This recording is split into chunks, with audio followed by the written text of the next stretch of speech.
Okay, so it's sounding great. Why is it sounding great? Well, I just had put new belts on in my case. Okay, but this one is the power steering pump. Orient where you are on the engine. And when I turned the steering wheel, it squeaked. So I figured that when I changed the belts, that belt was loose. 1, 2, 3, 4. Welcome to the D.E. Nichols channel.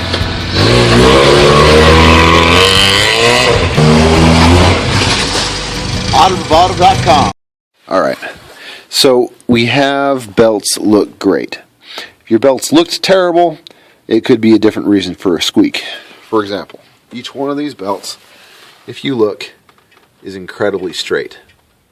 No wears on the edges, no cracks on the bars, just looking good. Okay? Now, in the case of this power steering pump, if you loosen that bolt that my finger is covering slightly in and out, then your tensioner is hiding on this bolt up here. Now it slides it in and out. And some I'm not going to be specific. I don't remember. Some of these they turn to the left to tighten the belt. Some of them turn right to tighten the belt. That's right. I said left and left for loosen or tighten. It depends on how it's set up. Okay. My favorite way to make it quick and easy is I use a power tool so it spins quickly, and I put my hand on the belt, and if my hand slowly gives in on the belt while I'm pushing on it, that means that I'm loosening, and then I switch in the opposite direction. Okay? I'm not going to say because it's different all over this truck, and well, I suck slightly, alright? Okay. Once you're done getting the belt tighter, if that's what you need, then you have to remember to retighten that bolt. Most of these things are 35, 45 foot-pounds. I don't grab a torque wrench. I've done this a lot. I feel comfortable getting it correct. Okay? Now, if you always had a squeak or just a squeak on startup, it could be any one of these belts.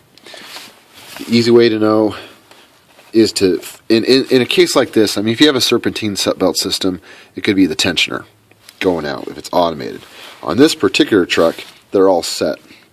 This bolt is missing, unfortunately. My buddy broke it. Not the buddy you've seen lately. A buddy that was long before YouTube, even though everyone was telling me, get into YouTube and make tons of money. Well, I kept writing articles and I never made tons of money. So maybe I should have listened. But that's right, autobravado.com. Tons of articles on there to help you with your diagnostic needs, and many other websites under different flavors. Alright, so it's all linked together. You can find it. And they're all signed Auto Bravado. So this belt makes no noise and it gives this much. While this belt number 2 in here, if I push it just the same amount, guess what? It would squeak like crazy. You have to think about it. Here you have a wide length. Over here, between pulley and the fan, it's a very short distance, so it's going to move less. And please don't do any of this while the engine is spinning. You're going to rip your fingers off. Okay, now on the alternator on the bottom, there's actually 3 bolts instead of 2 bolts you have to do in order to move it around. I can just barely see it. Just barely. I don't think you can. But if you follow the alternator up and left right there, there's a 12 millimeter bolt, I believe. Yeah, I think so. If you loosen that, it allows the alternator to shift back and forth on its axis. And then the bolt you see down and just underneath the pulley for the alternator, right in here, that's what you loosen. So then the bolt just to the right, facing this way, you can move it in and out. And I was really confused whether to go left or right because I couldn't put my power tool in there. But eventually I figured out which way was tighter, which way was looser, got the old belt on and the new belt on.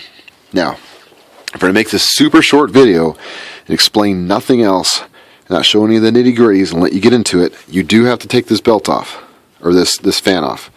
Those 4 10mm bolts shouldn't be on there crazy tight, but understand that when you take that off at the beginning, later on, because you have to get the belt on, it's easier to lift the pulley with the belt on it, with it loose enough, up, back on. Because this pulley is held on by these 4 bolts. This fan is held on by these 4 bolts. Okay? So when you pull the pulley back up and over and on, it's going to be looser. I found that it's best to put the fan back on before you tighten this whole system up on this number 2 belt. I call it number 2 because it's the second one you get into. And then you go over here to the tensioner and to the adjustment that's hiding back here. Okay? Now, so assembly is in a different order than taking it apart. What will follow is a little more step by step, but I didn't fully get into it because there's a very short window where I'm not freezing to death working at home on my truck. Okay? Alright, this would have been a lot easier if I had this bolt, but since I don't, a buddy levered it up with a lever. I got her in place, one try. My buddy's very strong. That might be very difficult for your average human being. So I do recommend having that bolt and not letting your friend who thinks he knows what he's doing help when he doesn't. Like I said, again, the gentleman who recently helped me, he has good horse sense. That other guy broke 2 of my bolts, including this one down here. It's amazing how the bolt comes out and you still break it up, that no bolt will ever go in there again. It's unfathomable. Alright. So last night I couldn't be certain as to whether I had successfully got the air out of the system. The thermostat would open a little, see freezing coolant, and close. Yeah, open a little, see freezing coolant, and close. It's doing its job, but I'd rather see that thermostat more open to be certain. After all, when I came back the next day, the radiator needed a little more tapping off. The coolant reservoir was down, so it was using the coolant reservoir to pull on to take care of some of those bubbles, which is nice. But it's still possible to have a dangerous situation if you didn't get it more fully opened up. So to truly heat this truck up, I feel that I would have to drive it around. I'm actually going to drive it around in the cold, and if I realize that when it's up to temperature, it's still in that condition in the winter, and I'm full of it, and I had the bubbles out long ago. But I'm normally working in a warmer shop, not a warm shop in the winter. I don't think there's any such thing. Well, I know there is, but I've never been in one. But in the cold, it throws you off. So I just want to get it right. Sounds great. Turn the steering wheel, it's quiet, because I had done one of the 3 belts just a little bit loose. Get out there and work on something.